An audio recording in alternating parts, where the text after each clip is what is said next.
என் இனிய வியூவர்ஸ் அனைவருக்கும் வணக்கம். நான் உங்கள் கௌரி ரூபன். நீங்கள் எல்லாம் எப்படி இருக்கிறீங்க? நான் நல்ல சுகமாக இருக்கிறேன். இன்றைக்கு காலையிலேருந்து நான் என்ன செய்தேன்னா, நார்மலாக நான் என்ன செய்வேன் என்றது எல்லாத்தையும் இந்த கோழி வெட்டைக்கே நான் உங்களுக்கு சொல்கிறேன். ஏன்னு சொன்னால், நார்மலாக நான் கதைக்கிறத கேட்குறதுக்கு ஒரு சிலருக்கு போரிங்காக இருக்கும். இருந்தாலும் நான் இந்த கோழியை எப்படி வெட்டுறேன், நான் தான் எப்பயுமே கோழியை கூடுதலாக வெட்டி சமைப்பேன். இறைச்சி கடையில் வெட்டின கோழி வேண்டுறது சரியான குறைவு. கூடுதலாக நான் சூப்பர் மார்க்கெட்டில் ஃப்ரீ ரேஞ்ச் கோழி மட்டும்தான் கூடுதலாக வேண்டி சமைப்பேன். அது ஏனென்று சொன்னால், ஃப்ரீ ரேஞ்ச் கோழி என்றால் என்னென்று தெரியுமான்னு நினைக்கிறேன். உங்களுக்கு தெரியாத ஆக்களுக்கு சொல்கிறேன். கோழியை அடைச்சி வச்சு வளர்க்குற கோழின்னு சொல்லுவாங்க.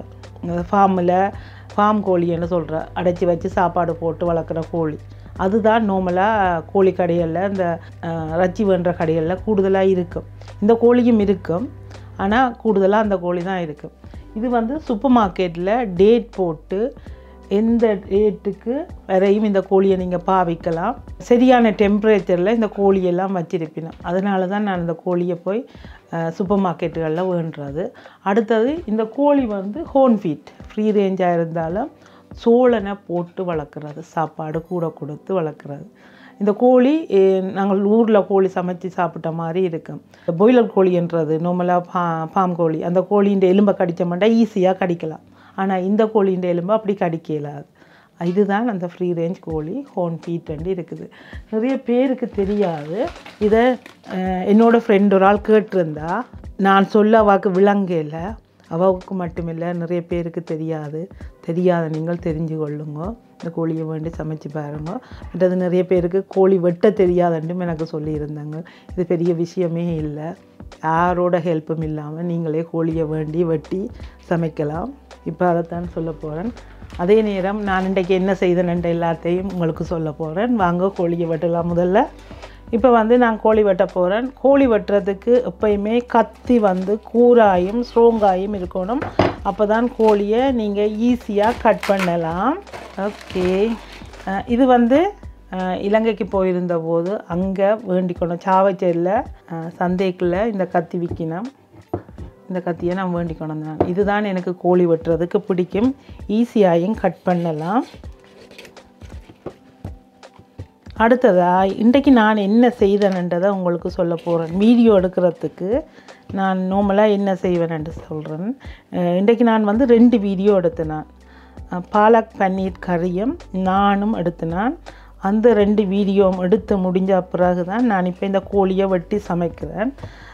பாலக் பன்னீர் நான் செய்ய தொடங்கின போது 5 மணி இருக்கும். அதுக்கு முதல் இன்றைக்கு மத்தியான சாப்பாடு சமைச்சினான். இன்றைக்கு மத்தியான சாப்பாடு மிரக்கறி தான் சமைச்சினான். பைத்தங்காயில் ஒரு கறி, பிரட்டல் கறி உண்டு, பருப்பு வச்சு சோறு போட்டேன். அதுதான் இன்றைக்கு மத்தியான சாப்பாடு. அதுக்கு பிறகு தான் நானும் பாலக் பன்னீர் கறியும் செய்தேன். உங்களுக்கு நார்மலாக தெரியும், ஒரு வீடியோ எடுக்கிறேன்டா இவ்வளவு நேரம் எடுக்குமென்று சொல்லி. இப்போ நேரம் 10 மணி ஆயிட்டுது. இப்போ தான் நான் கோழியை வெட்டி சமைச்சிட்டு, இதுக்கு பிறகு பருப்பு வச்சுட்டு 2 வச்ச பிறகு தான் நான் குளிச்சுட்டு போய் படுப்பேன். ஏன்னு சொன்னால், கவின் நாளைக்கு காலையில் எளியாக போயிடுவார். போனால் இனி எப்போ வருவான்னு சொல்ல முடியாது. நார்மலாக தெரியும் உங்களுக்கு, வீடியோ எடுக்கிறதுக்கு எவ்வளோ வேலை இருக்குமென்று சொல்லி ஒவ்வொரு பொருட்களையும் பார்க்கணும். எப்படி, எங்கே, என்ன, அதோட க்ளீனிங் வெரி இம்பார்ட்டன்ட். எனக்கு நான் எப்பயுமே க்ளீனாக இருக்கணும்னு நினைப்பேன். பாத்திரமாக இருக்கட்டும், அது எதுவாக இருந்தாலும் எல்லா இடமுமே க்ளீனாக இருக்கணும்னு நினைப்பேன். அந்த க்ளீனிங் பண்ணுறதால தான் டைம் குயிக்காக போயிடும். எப்போவுமே வீடியோ எடுத்து முடிகிறது இரவாயிடும். அதுக்கு பிறகு தான் நான் என்னோடய தையல் வேலைக்கு போவேன். அதையெல்லாம் நான் ஒரு பெருசாகவே பொருட்படுத்துறது இல்லை. எனக்கு டைம் இருந்தாலே போதும், நான் அதை தைச்சி முடிச்சிடுவேன். இந்த கிழமை கொடுக்குற உடுப்புகள் ஒன்றும் எனக்கு நான் இல்லை. இருந்தாலும் 15ஆம் தேதிக்கு கொடுக்குற உடுப்புகள் இருக்குது, அதைத்தான் தைக்கணும். இனி நான் நார்மலாக இந்த கோழியின் தோல் சரியான சாஃப்டாக இருக்குது. அது என்னென்று எனக்கு தெரியலை. தெரிஞ்ச நீங்கள் யாராவது சொல்லுங்க. அதோட இன்னொரு விஷயம், இந்த கோழியின் தோலை நான் நறுக்கி போடுவேன். எங்களோட வீட்டுக்கு எப்பயுமே இரவில் நரி வரும். நான் ஏதாவது சாப்பாடு போடுவேன். அதுகளை பார்க்கமே எனக்கு பாவமாக இருக்கும். காகத்துக்கு சோறு வைக்கிற மாதிரியே நான் நறுக்கின் சாப்பாடு வைப்பேன் இரவில். 2 நாளைக்கு முதல் நான் சாப்பாடு வைக்கல ஒரு நரி ஒன்று வந்து எங்களோட வீட்டு வாசல் கதவில் நின்று கத்தி கொண்டு நின்றது. அதை நீங்கள் யாரும் நம்ப மாட்டீங்க, ஆனால் உண்மையாக அது நடந்தது.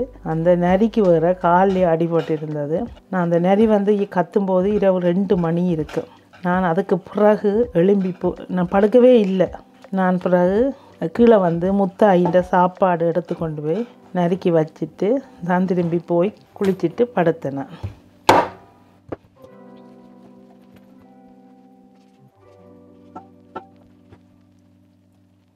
நார்மல் கோழின்ற தோலை உரிக்க ஈஸியாக இழுக்கும் போது வரும். ஆனால் இந்த தோல் வந்து ஏனோ தெரியலை, இப்படி நான் பிடிச்சி இழுக்கே பிஞ்சு கொண்டு வருது. அது எதனாலேன்னு எனக்கு தெரியலை. இந்த தோல் வந்து எப்பயுமே சாஃப்டாக தான் இருக்குது. ஆனால் நிறைய பேர் வந்து இந்த தோலோடையே வெட்டி சமைக்கிறவ KFC சிக்கன் கடைகள் எல்லாம் இந்த தோலோடு தான் பொரிச்சிருக்கும். அதனாலேயே கூடுதலாக நான் இந்த KFC இந்த சிக்கன் கடை சிக்கன் எல்லாம் பெருசாக சாப்பிட விரும்புகிறதில்லை. என்னடா அது தோலோடு பொரிச்சிருக்கிறபடியாக எனக்கு அது பிடிக்கிறதில்ல. நான் பொரிக்கிறதா இருந்தால் தோலை எடுத்து உரிச்சிட்டு தான் நான் பொரிப்பேன். நீங்களும் அந்த மாதிரி சமைங்க. தோலோடு சாப்பிட்றது அவ்வளவு நல்லது இல்லைன்னு நான் நினைக்கிறேன். உங்களோட கருத்தை எனக்கு சொல்லுங்கள் எப்படி என்று சொல்லி. தோலை மட்டும் உரிச்சிட்டேன்னு சொன்னால் ஈஸியாக கோழியை 4 கொத்தில் கொத்திட்டு போட்டுடலாம்.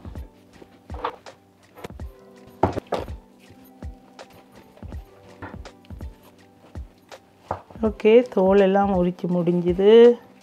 இனி கோழியை கட் பண்ண போகிறோம். ஈஸியாக கோழியை கட் பண்ணலாம்.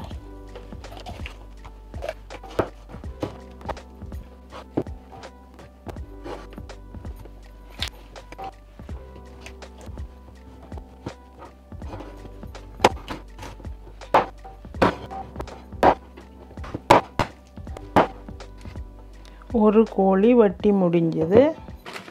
அடுத்த கோழியையும் விட்டு போகிறேன். இந்த கோழி வந்து நான் அல்டியில் வேண்டினான். இந்த கோழி ஒரு கோழி வந்து 8 பவுன் 849 போட்டிருக்கு. இன்னொரு கோழி வந்து 799 போட்டிருக்குது. இந்த விங்ஸுக்கு தோல் இருக்கிறது தான் கஷ்டமான வேலை. இதையும் இப்படி உரித்தோம்னு சொன்னால் ஈஸியாக உரிச்சிடலாம்.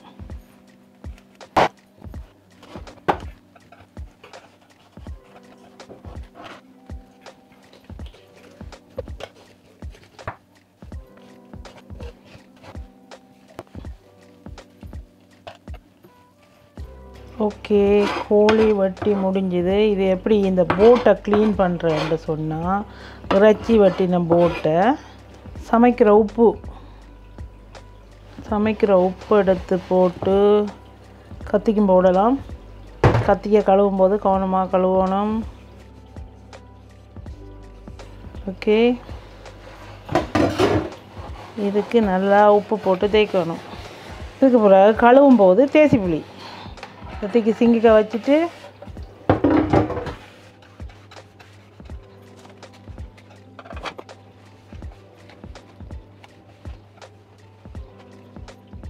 இதை க்ளீன் பண்ணி முடிச்சுட்டு நான் உங்கள்கிட்ட சமைக்க வரேன்.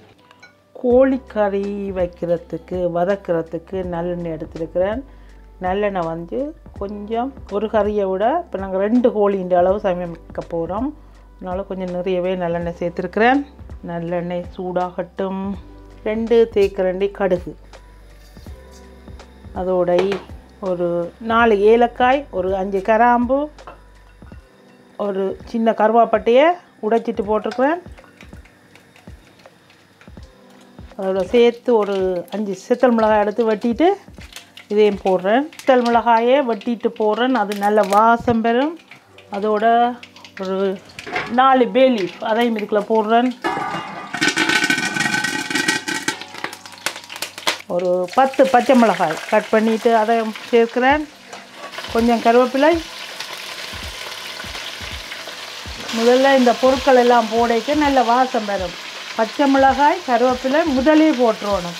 இந்த கிராம்பு கருவாய் இது போடைக்குள்ளேயே. அதுக்கு பிறகு ஒரு 3 பெரிய வெங்காயம் எடுத்து கட் பண்ணி அதையும் சேர்க்கிறேன்.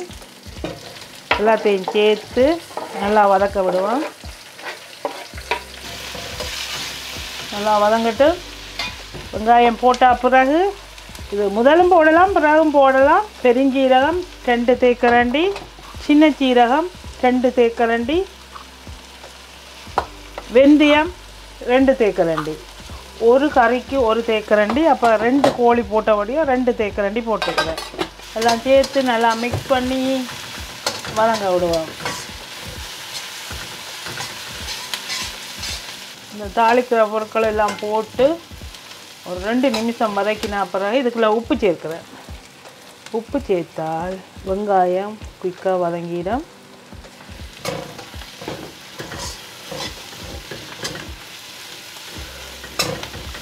நாங்கள் போட்ட பொருட்கள் எல்லாம் நல்லா வதங்கின பிறகு இதுக்குள்ள 4 மேசக்கரண்டி இஞ்சி உள்ளி, இது வந்து 1 மேசக்கரண்டி அளவில் இஞ்சியும் உள்ளியும் அரைச்சி நான் ஃப்ரீசரில் போட்டு வச்சுருந்தேன்.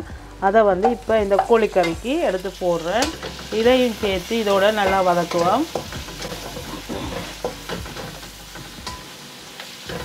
இஞ்சி உள்ளி எல்லாம் நல்லா வதங்கின பிறகு இப்போ நாங்கள் வெட்டி வச்சுருந்த கோழியை போடுறேன். இந்த கோழியை வந்து கழுவக்கூடாது. ஏன்னு சொன்னால் இது பேக் பண்ணி வந்தது, நீங்கள் பார்த்துருப்பீங்கன்னா தெரியும். இந்த கோழி வந்து கழுவக்கூடாது. நார்மலாக நாங்கள் லூஸாக வேண்டுவோம் இல்லை கோழி கடையில் வெட்டி, அந்த கோழிகளை கழுவணும். இந்த கோழி வந்து நீங்கள் கழுவக்கூடாது. இதை இப்படி தான் சமைக்கணும். போட்ட உடனே இந்த கோழியில் தண்ணி தன்மை இல்லை, அதனால் தண்ணி லைட்டாக தெளித்து விடணும் வதங்குறதுக்கு. கோழி வந்து லைட்டாக முதல் தெளிச்சிட்டு பிரட்டி விடணும். இப்போ இந்த கோழிக்கறிக்கு மஞ்சள் தூள் 1 மேசக்கரண்டி மஞ்சள் தூள் இதை போட்டு முதல்ல ஒரு காப்பி பிரட்டுவோம். மஞ்சளை போட்டு பிரட்டிட்டு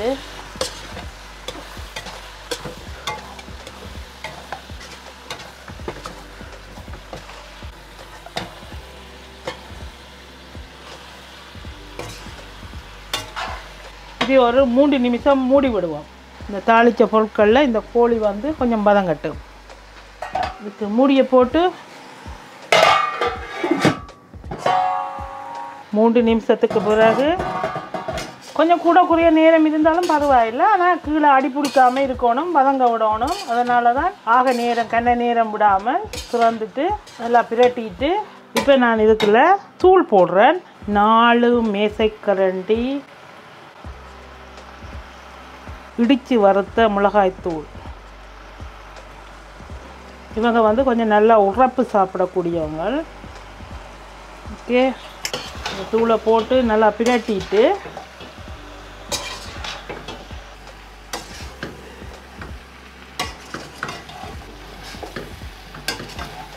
இப்போ எனக்கு நார்மலாக கீழே நின்று கிளறதுக்கு எட்டுதில்லை சட்டி. கை வந்து இங்கே இப்படி நிற்க எனக்கு கஷ்டமாக இருக்குது.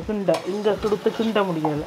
அதனால் சமைக்கும் போது நான் இப்படி ஒரு ஸ்டூல் வச்சுக்கிறேன் ஏறி நின்று சமைக்கிறதுக்கு. ரெண்டாலும் நான் ஹைட்டாக இருந்தாலும் எனக்கு காணாது. நான் 5 உயரம் இருந்தும் எனக்கு காணாது.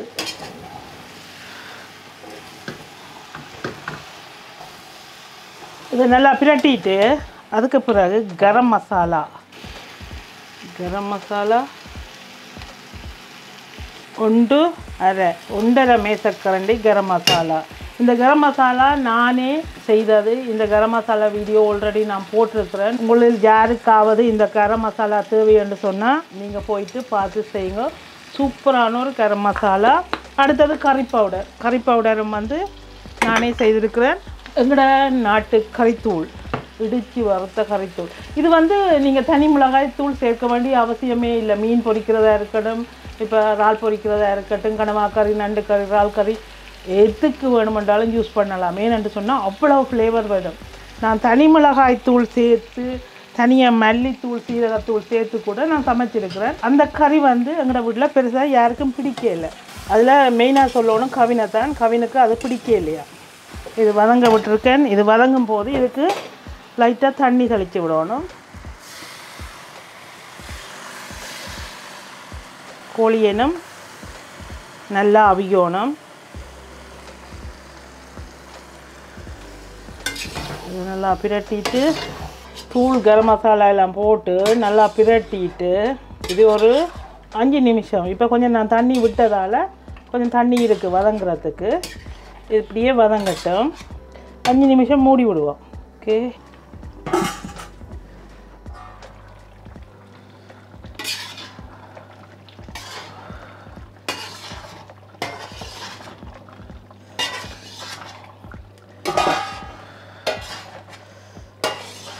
பத்து நிமிஷத்துக்கு பிறகு ஒரு தக்காளி பழ டின் எடுத்திருக்கிறேன். இந்த தக்காளி பழ டின்னை வந்து நல்லா பிணைஞ்சி வச்சுருக்கிறேன். அதையும் இதோட சேர்த்து நல்லா மிக்ஸ் பண்ணி விட போகிறேன். இது வந்து நல்லா கோழி குழம்பாக வைக்க போகிறேன். இரட்டெல்லாம் கறி வச்சால் கவினுக்கு பிடிக்காது. அவருக்கு கொஞ்சம் குழம்பாக இருக்கணும்.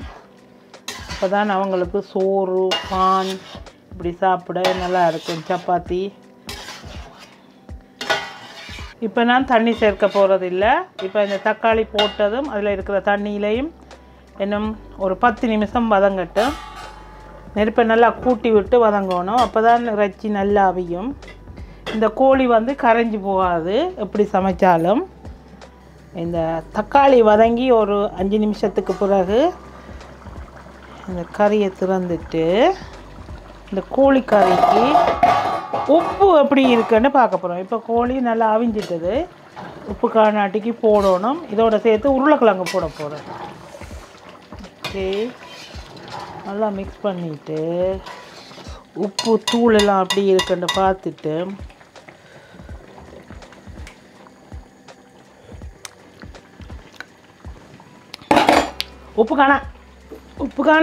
உப்பு கட்டி இன்னும் ஒரு தேக்கரண்டி போடணும். உப்பு ஒரு தேக்கரண்டி உப்பு. இதோட சேர்த்து உருளைக்கிழங்கு எனக்கு கோழி கவினுக்கு. ஓகே, இதில் இருக்க உருளைக்கிழங்கை கொஞ்சம் உருளைக்கிழங்கு நான் எடுத்துட்டு தான் கவினுக்கு கறியை கொடுக்க போகிறேன். இதோட சேர்த்து தண்ணி, இது வந்து தக்காளி டின் கழுவின தண்ணியை இதுக்குள்ளே சேர்க்கிறேன். இன்னும் எக்ஸ்ட்ராவாக கொஞ்சம் சுடு தண்ணி, பச்சை தண்ணி இல்லை சுடு தண்ணி. கோழி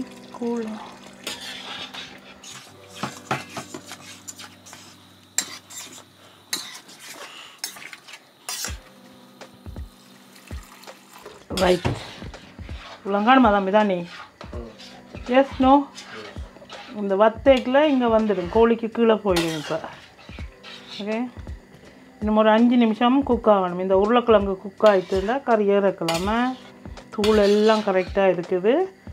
ஆக உப்பு தான் காணாமல் இருந்தது. நல்லா மிக்ஸ் பண்ணிவிட்டு அவியட்டும்.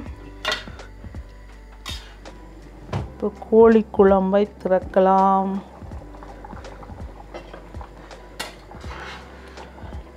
நல்லா மிக்ஸ் பண்ணிவிட்டு ஓரங்கள் எல்லாம் வலிச்சு விட்டு அப்புறம் நல்லா உருளைக்கிழங்கு அவிய விடக்கூடாது. உருளைக்கிழங்கு கரைஞ்சி போகிற அளவுக்கு வந்ததுன்னு சொன்னால் நல்லா இருக்காது. இருந்தாலும் கொதிக்கணும், நல்லா கொதிக்கணும். ஒரு கொதி வரட்டும், குள்ளான்ட்டு. இப்போ கறியை திறந்து பார்க்கலாம். அடுப்பை நல்லா குறைச்சிட்டு குழம்பு ரெடி. மேலே எண்ணெய் படர்ந்து வரணும். அப்போ தான் எந்த கறியாக இருந்தாலும் சூப்பர் செமையாக இருக்குது. இப்போ எங்களுக்கு உருளைக்கிழங்கு மட்டும் அவிஞ்சிட்டுதுன்னு சொன்னால் கறியை இறக்கி வைக்கலாம். அதுக்கு தான் நான் கத்தி எடுத்துக்கொண்டு வந்திருக்கிறேன், குத்தி பார்க்குறதுக்கு. சின்ன உருளைக்கிழங்காக இருந்தால் குத்தினோம்ட்டா கரெக்ட் சரியான பதத்தில் இருக்குது. இதுக்கு மேலே வச்சா கரைஞ்சி போயிடும். இந்த பதத்தில் கறியை நிப்பாட்டிட்டு கோழி குழம்பு, இதுதான் கோழி குழம்பு. அதுக்குள்ளே ஏலக்காய் பெருஞ்சீரகம் வறுத்து இடித்த தூள் 1.5 தேக்கரண்டி. ஓகே, அதை போட்டு ஒருக்கா மிக்ஸ் பண்ணிவிட்டு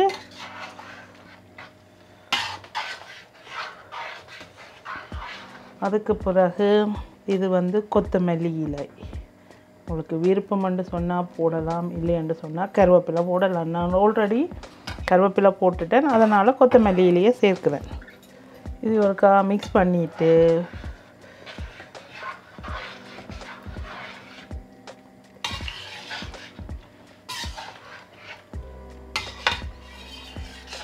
நல்லா மிக்ஸ் பண்ணிட்டு விட்டால் கறி ரெடி.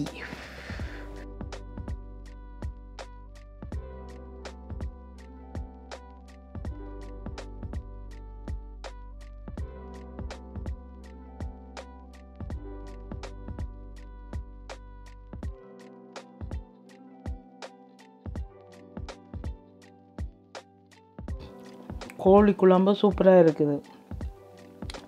நாளைக்கு கறி வந்து நல்லா திக்காக வந்துடும், நல்ல கலராயும் இருக்குது. இப்போ நாங்கள் இந்த கோழி கறியை டேஸ்ட் பண்ணி பார்க்க போகிறேன்.